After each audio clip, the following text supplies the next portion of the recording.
Welcome. Just wanted to create this video really to just give my personal view of solar panels and my kind of energy saving. Please bear with me for a little while. I'll just give you a bit of a preamble, but just bear in mind nobody's paid me anything or given me anything for this video. This is just my personal experience, and it may or may not be useful to you, but just thought I'd let you know. Anyway, really for me the interest was to try and save money and really not to spend money, i.e. give it to the the electricity companies and things. This is where I've got to in terms of solar panels and all of the energy saving gadgets that I've got really. As a starter, my cost saving really started a few years ago when I bought some Lightwave equipment. It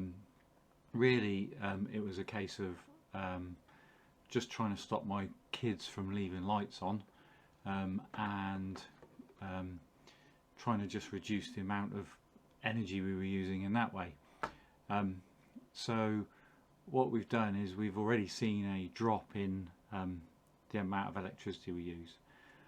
So just as an insight, I'll let you see what I've got. So bear with me. So hopefully you can see. So this is all the equipment really that I've got in place. So we've got double sockets around the house. We've got light switches which we can control via the app. So we've got all of this ability. Door switches so that we can turn lights on and off.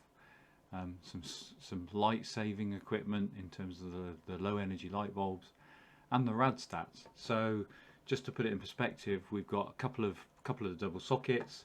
We've got about 11 radiator stats, so we can control every single room independently.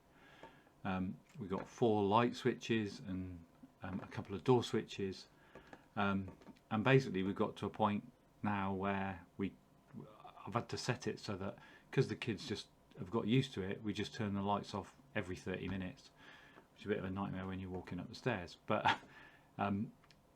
that's where we've got to.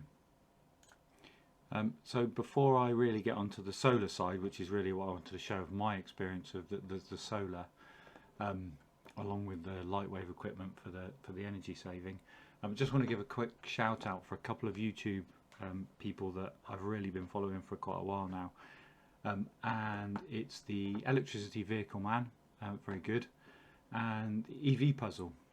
Both of them have been really helpful, because if you're watching this, then probably like me, as you're starting out on that journey, and it is a bit of a challenge and a minefield.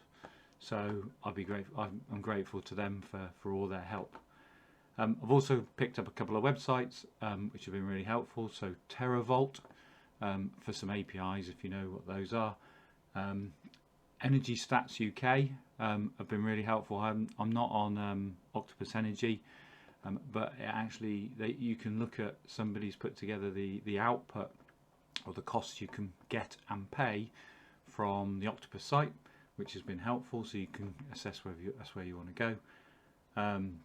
And just for information, I'm currently with British Gas, and mainly I'm with British Gas because when I started all this, I was with them, and you'll see that I've had to put a smart meter in, which has been a bit of a challenge, but I'm just sticking with British Gas while we set this up, and then I can reassess.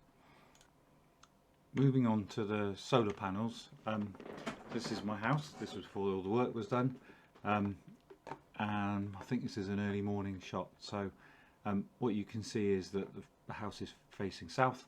I think it's about 10 degrees off, what I worked out was that on average I was using about 13 kilowatts an hour per day, and I averaged that from the bills, so that gave me an idea. And obviously at that point, with the rising prices, thought solar panels might be a good investment. So if I just go through some of the shots, what we've got, I see an evening obviously. This is where my panels, where the meter boxes are. and this is where I thought this was an ideal, well, the back of the house is obviously where things would be put, but luckily inside the gate area I've got a bit of space under the window here where I can use. So what I've done is I've stripped out all of the hosing and then gone for putting it underneath the window. So like they say in a lot of the books, is it's sheltered, it's outside, but there shouldn't be so much rain going on it.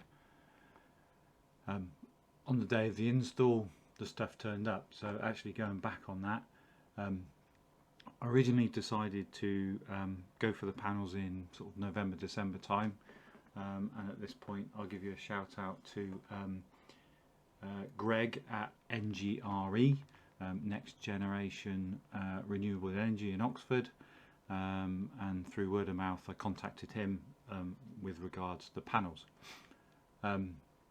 So Greg put the quotes together, which were turned around pretty quickly, and what I've ended up going for is a GivEnergy 3.6 kilowatt hybrid inverter, 12 rec 365 panels, which is a total of 4.38 kilowatts, and an 8.2 battery. However, there's been a few delays, so the panels were a little bit delayed, but at this point, which is now May, I still don't have my battery, which hopefully will be turning up very soon, hopefully. The one thing I meant to mention was, the other thing I would say before I started any of this is, if I'd have known, is to get my smart meter fitted, primarily because when all the kit's installed, you need to submit the request to the energy company, so British Gas or whatever, and give them all the readings. If I'd have known that, I would have done it earlier, because they take 28 days to set it all up. And as of the 28th day, which was this weekend, I received an email saying could I have my total output from my solar panels. So I assume it's kind of a delaying tactic maybe, because I'm assuming with the smart meter they can get all the energy readings, but there we go. So all of this turned up. I'll just cycle through here. So all the rails, and the guys turned up and fitted the scaffolding within about 90 minutes. So for me, that all turned up on, the scaffolding turned up on the Wednesday lunchtime, all up and running. The solar equipment literally on that pallet was turned up 6 o'clock on Thursday morning, and then the guys no, that turned up Wednesday, sorry, and then the fitters, so NGRE, turned up on Thursday morning 8 o'clock, and just started getting on with it. Let me see what else. So obviously this is then nearly finishing. Actually, it was probably finished at the end of the day there, and in my opinion, you know, very good job. So really pleased with the fitters.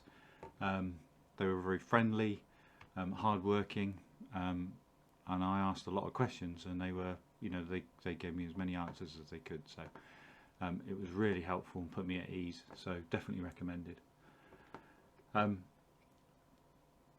There were a couple of issues when it was all going. Let me just see here. So here you can see where they fitted all the hybrid inverter. So here with all the shut-offs and things.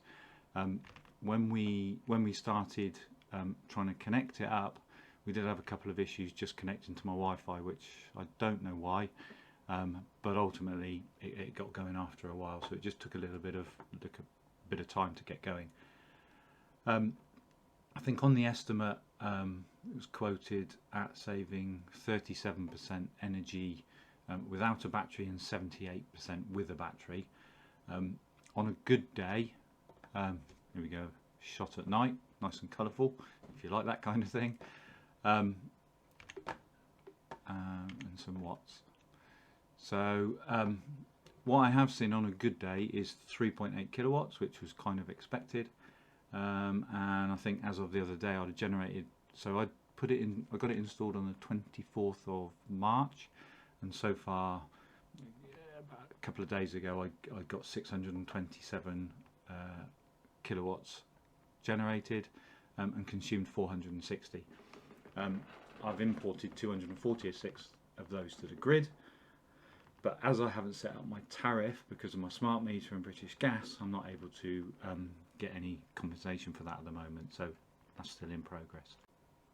The other useful thing I found with the GivEnergy battery inverter is the fact you can hook into it. So here you can see that that we're connecting to the server and it's 3.8 kilowatts, but it's 6 minutes out of date.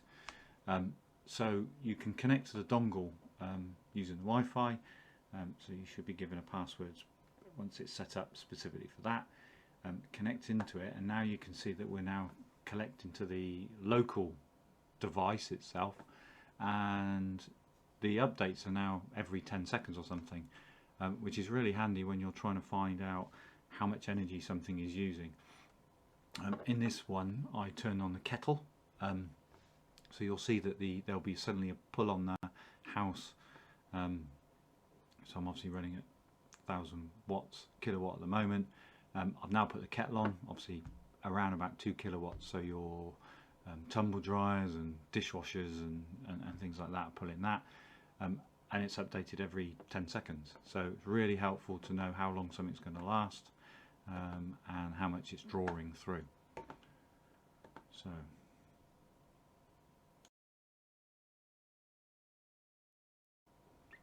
from a GivEnergy website point of view, they give you a nice website to have a look at, and you can see how many light bulbs, you know, how much CO2 you're saving, or you know, all that kind of information you're really interested in importing. You can toggle through lots of different options at the top, so total generation, so in this case you can see it now I've generated 752 kilowatts since I've had it installed in the last 6 weeks. Consumption today, and totals, discharge, and exported, so that's really helpful. Power graph options, so this is specifically today, which is pretty good one, and you can cycle through and go to whichever date you want. So I think I said 26th of March was a really good day, and you can see here the kind of curve. So this was me kind of testing a few things with some good solar.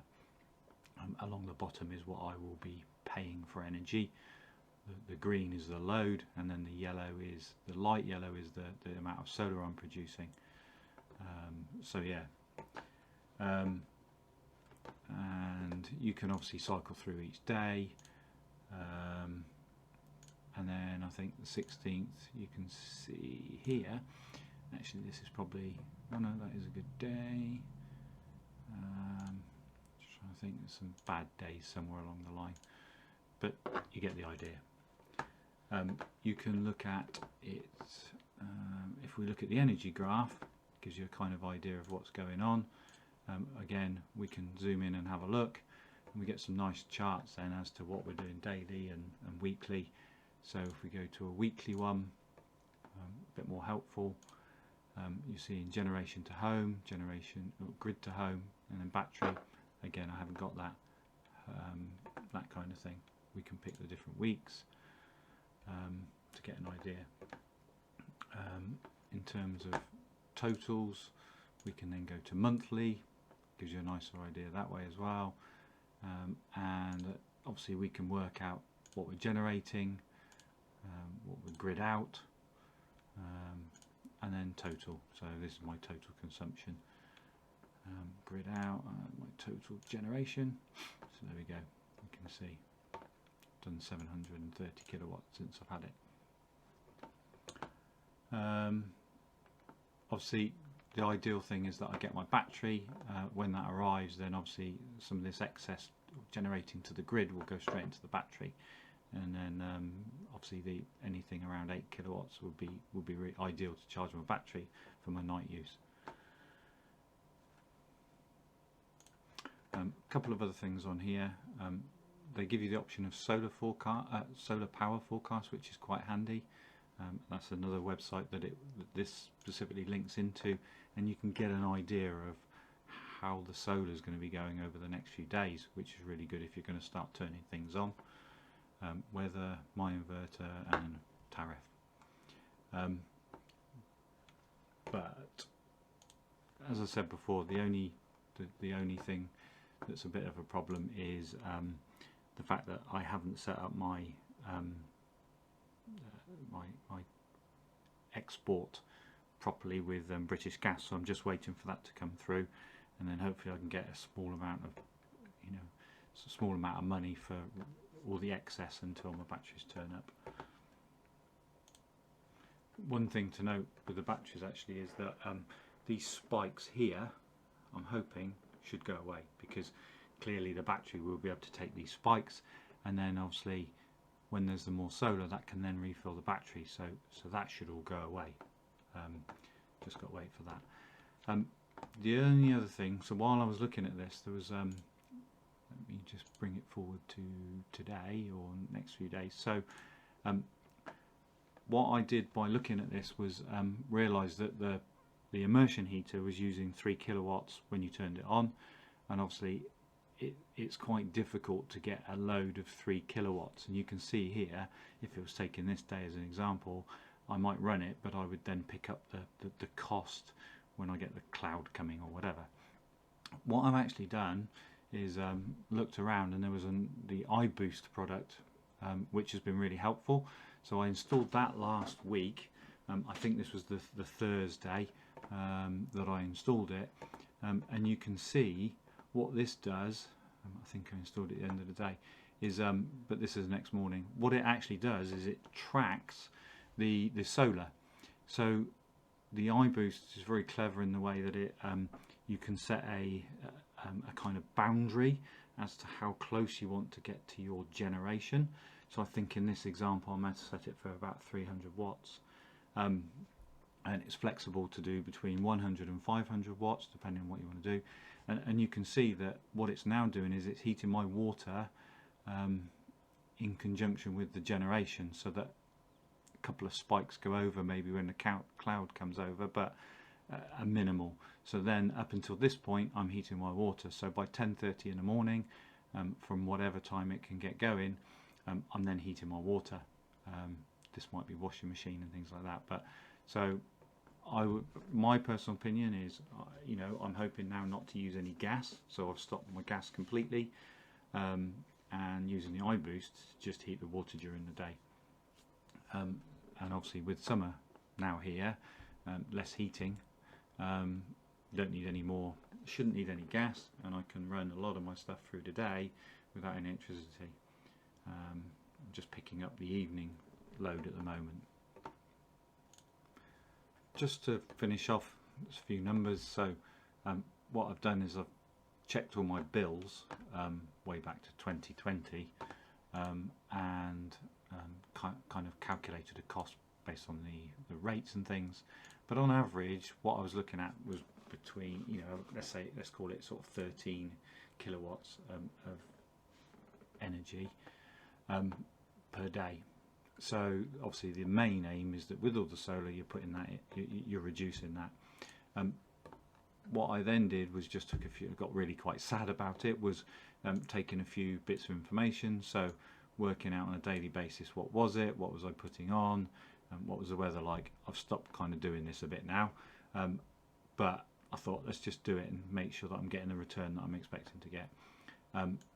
You can see that some of these are a lot lower, and bits of it where I had my meter fitted, my smart meter, and things like that. So kids at home, that kind of thing. So obviously we're using a bit more, been away, that kind of thing. And obviously the main aim is that you calculate it all, but what we're expecting to see is that drop, and you can see right now what I'm looking at is about 6 kilowatts per day, and that's obviously dropped quite a bit over the last bit of time. So again, I'm going to keep monitoring it. Hopefully my battery will be here at the end of the month, which will mean that this will, especially with the summer, this will hopefully go away. so we should end up with a negligible amount, unless it's really horrible weather and I can't get I can't generate an extra 8 kilowatts to charge that battery. So we will see.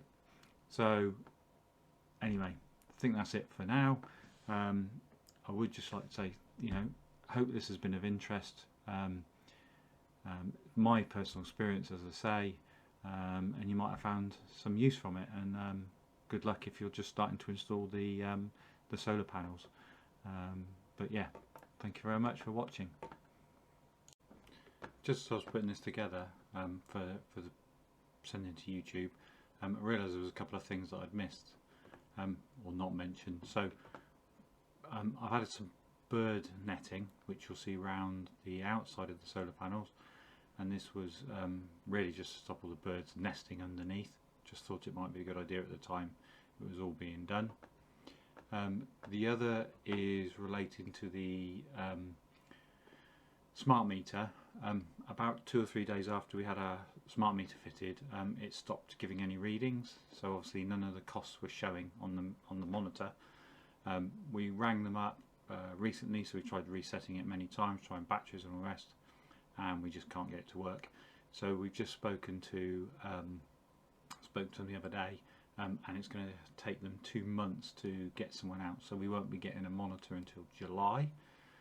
So luckily we got all the readings from the inverter, so that we can see what's happening through the solar consumption.